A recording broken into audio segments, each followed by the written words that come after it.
QQQ, QLD, TQQQ 들고 계신 분들, 지금 제일 위험한 건 하락장이 아닙니다. 진짜 위험한 건 세상이 어떻게 바뀌었는지도 모르고 그냥 가격만 보고 흔들리는 겁니다.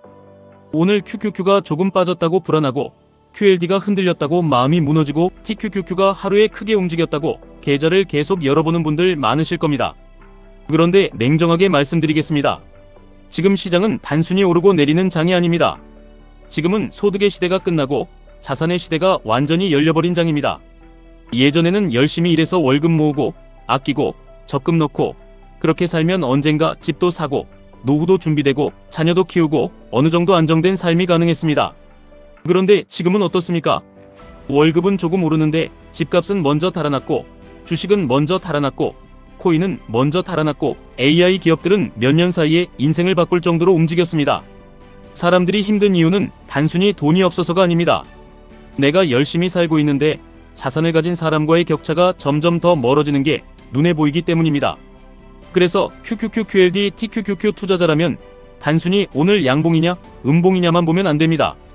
지금 우리가 보고 있는 건 가격이 아니라 시대의 변화입니다. 이 변화의 중심에는 중앙은행이 있습니다.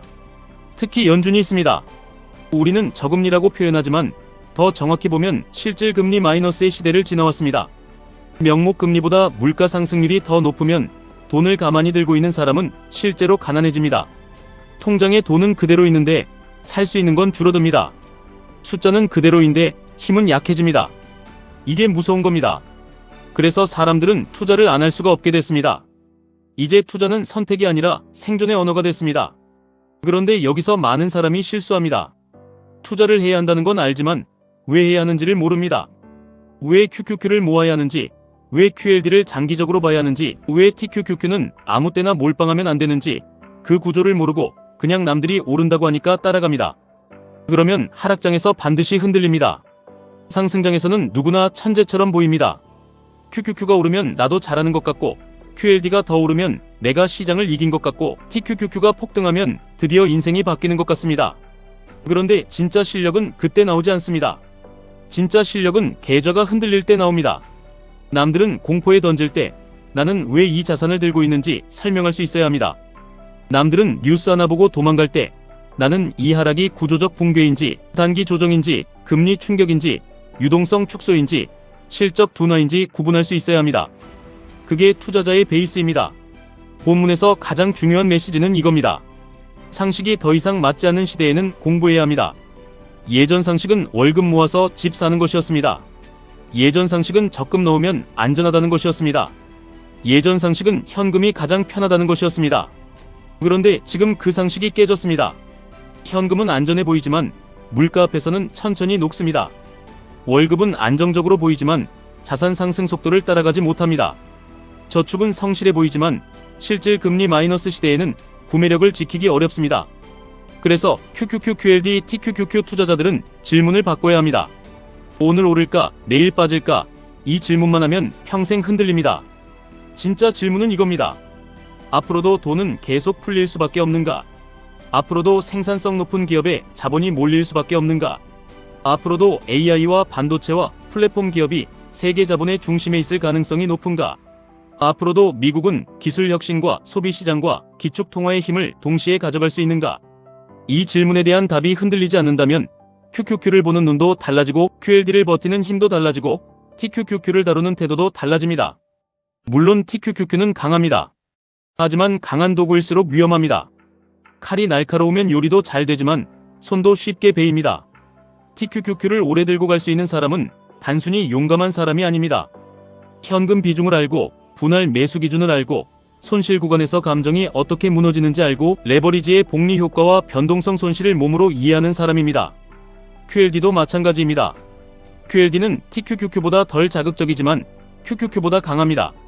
그래서 많은 사람에게 현실적인 무기가 될 수 있습니다.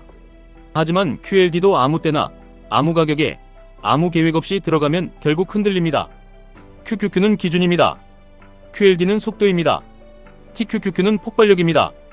기준 없이 속도를 내면 사고가 나고, 속도 없이 폭발력만 믿으면 계좌가 망가집니다. 그래서 순서가 중요합니다. QQQ로 시장의 방향을 보고, QLD로 장기 자산 증식의 중심을 잡고, TQQQ는 기회 구간에서만 강하게 써야 합니다. 이게 핵심입니다. 지금 많은 분들이 조급합니다. 부동산 한번 놓쳤고, 코인 한번 놓쳤고, 반도체 한번 놓쳤고, AI도 늦은 것 같고, 남들 계좌는 이미 몇 억씩 불어난 것 같고, 나만 뒤처진 것 같습니다. 그 마음 압니다. 그런데 조급함은 투자자의 가장 비싼 수업료입니다. 조급하면 꼭 고점에서 들어갑니다. 조급하면 꼭 하락장에 현금을 닫습니다. 조급하면 남의 수익률을 내 기준으로 삼습니다.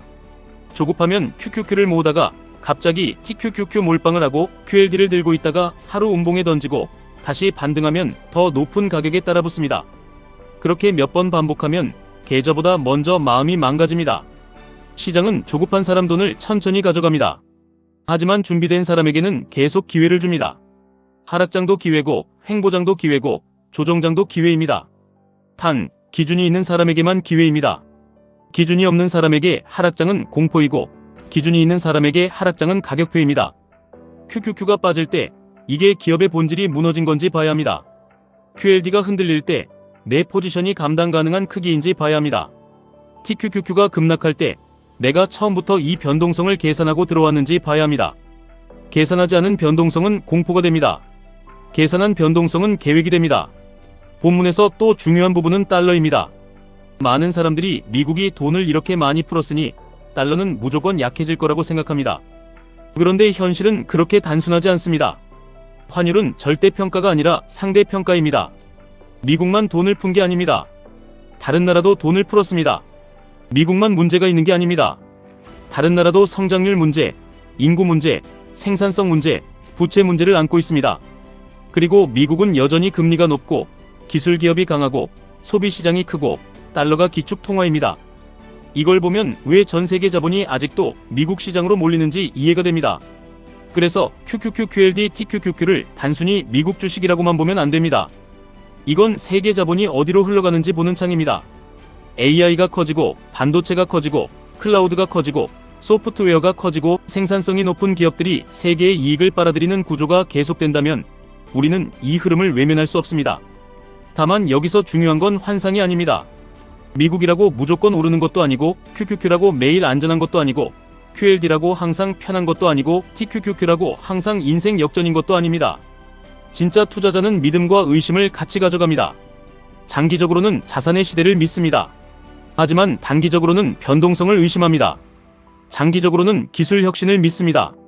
하지만 단기적으로는 과열을 의심합니다. 장기적으로는 미국 자본시장의 힘을 믿습니다. 하지만 단기적으로는 금리와 환율과 실적과 유동성을 의심합니다. 이 균형이 있어야 합니다. 무조건 낙관만 하면 고점에서 크게 물립니다. 무조건 비관만 하면 평생 기회를 놓칩니다. 그래서 우리는 낙관적인 사람처럼 준비하고 비관적인 사람처럼 리스크를 관리해야 합니다.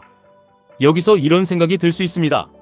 그럼 지금이라도 QQQ, QLD, TQQQ를 더 사야 하나요? 저는 이렇게 말씀드리고 싶습니다. 매수보다 먼저 기준입니다. 내가 QQQ를 어느 비중으로 가져갈지, QLD를 어느 구간에서 모을지, TQQQ를 어디까지 허용할지, 현금은 몇 % 남길지, 하락이 왔을 때 몇 번에 나눠 살지, 반등이 왔을 때 무엇을 줄일지, 이게 먼저입니다. 투자는 종목 싸움이 아니라 비중 싸움입니다. 특히 레버리지 투자는 더 그렇습니다. TQQQ를 조금 들고 있어도 기준이 있으면 무기가 됩니다. TQQQ를 많이 들고 있어도 기준이 없으면 폭탄이 됩니다. QLD를 들고 있어도 계획이 있으면 장기 복리의 엔진이 됩니다. QLD를 들고 있어도 감정으로 사고 팔면 그냥 흔들리는 계좌가 됩니다. QQQ를 들고 있어도 꾸준히 모으면 자산의 중심이 됩니다. QQQ를 들고 있어도 남 계좌 보며 비교하면 평생 답답합니다. 결국 중요한 건 이것입니다. 내가 자산의 시대를 받아들였는가? 내가 공부 없이 욕심만 내고 있지는 않은가? 내가 변동성을 감당할 수 있는 구조를 만들었는가? 내가 남의 속도에 내 인생을 맡기고 있지는 않은가? 지금 시장은 친절하지 않습니다.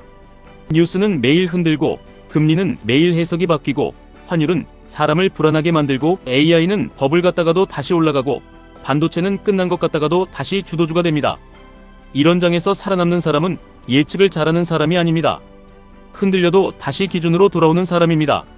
오늘 틀려도 내일 수정할 수 있는 사람입니다. 계좌가 빠져도 원칙을 확인하는 사람입니다. 오를 때 흥분하지 않고 빠질 때 무너지지 않는 사람입니다. 진짜 부자는 상승장에서 만들어지는 것 같지만 실제로는 하락장에서 태도가 만들어집니다. 상승장은 계좌를 키우고 하락장은 사람을 키웁니다. QQQ, QLD, TQQQ 투자자에게 필요한 건 더 강한 확신이 아닙니다. 더 단단한 구조입니다. 확신은 하루 만에 무너질 수 있습니다. 하지만 구조는 오래 버팁니다. 현금이 있으면 버팁니다. 분할 기준이 있으면 버팁니다. 비중 관리가 있으면 버팁니다. 장기 관점이 있으면 버팁니다. 그리고 왜 이 자산을 들고 있는지 설명할 수 있으면 버팁니다. 여러분, 지금은 소득만으로 따라잡기 어려운 시대입니다. 이 말이 불편할 수 있습니다. 하지만 불편하다고 외면하면 더 힘들어집니다. 월급이 중요하지 않다는 뜻이 아닙니다. 노동이 의미 없다는 뜻도 아닙니다. 오히려 더 열심히 살아야 합니다. 다만 이제는 노동소득만으로 끝내면 안 됩니다. 내 시간이 벌어오는 돈과 내 자산이 벌어오는 돈을 같이 만들어야 합니다. 그래서 QQQ, QLD, TQQQ를 공부하는 겁니다. 단순히 빨리 부자가 되려고 하는 게 아닙니다. 시대가 바뀌었기 때문에 내 삶을 지키려고 하는 겁니다. 내 가족을 지키고 내 노후를 지키고 내 선택권을 지키고 언젠가 내가 일하지 않아도 자산이 일하게 만들기 위해서 하는 겁니다. 그러니까 오늘 하루 운봉에 너무 무너지지 마십시오. 반대로 하루 양봉에 너무 들뜨지도 마십시오. 시장은 늘 흔들립니다. 중요한 건 내가 어디를 보고 있는가입니다. 소득의 시대에서 자산의 시대로 넘어간 흐름을 봤다면 우리는 준비해야 합니다. 통화량이 계속 늘어날 수밖에 없는 구조를 봤다면 우리는 현금만 붙잡고 있을 수 없습니다. 미국의 기술 기업으로 자본이 몰리는 구조를 봤다면 우리는 QQQ를 단순한 차트로만 보면 안 됩니다. 레버리지의 힘과 위험을 동시에 이해했다면 QLD와 TQQQ를 감정이 아니라 도구로 다뤄야 합니다. 그리고 무엇보다 조급함을 버려야 합니다. 놓친 기회는 아프지만 조급하게 잡은 기회는 더 아픕니다. 놓친 버스는 지나가게 두면 됩니다. 시장은 늘 다음 정류장을 줍니다. 다만 준비되지 않은 사람은 다음 정류장에서도 또 흔들립니다. 지금 해야 할 일은 단순합니다. 공부하고 기준 세우고 비중 정하고 현금 남기고 분할하고 기록하고 반복하는 겁니다. 화려하지 않습니다. 하지만 돈은 결국 화려한 사람보다 오래 버티는 사람에게 갑니다. QQQ, QLD, TQQQ로 자산을 키우고 싶다면 오늘부터 관점을 바꾸셔야 합니다. 주가를 쫓지 말고 구조를 보십시오. 수익률을 자랑하지 말고 생존력을 키우십시오. 남의 계좌를 부러워하지 말고 내 원칙을 단단하게 만드십시오. 시대가 바뀌었습니다. 소득만 붙잡고 있으면 점점 힘들어질 수 있습니다. 하지만 자산의 시대를 이해하고 좋은 자산을 모으고 레버리지를 절제해서 쓰고 하락장을 견딜 수 있는 구조를 만들면 아직 기회는 있습니다. 늦었다고 생각하는 지금이 오히려 기준을 세우기 가장 좋은 순간일 수 있습니다. 중요한 건 빨리 가는 게 아닙니다. 끝까지 가는 겁니다. QQQ는 방향을 보여주고 QLD는 속도를 더하고 TQQQ는 기회 구간에서 폭발력을 줍니다. 이 셋을 욕심으로 쓰면 무너지고 원칙으로 쓰면 자산의 시대를 건너가는 다리가 됩니다. 오늘도 계좌보다 먼저 태도를 점검하십시오. 가격보다 먼저 구조를 보십시오. 공포보다 먼저 기준을 꺼내십시오. 그렇게 하루하루 버티는 사람이 결국 자산의 시대에서 살아남습니다. 지금까지 1분 투자 하이젠버그였습니다.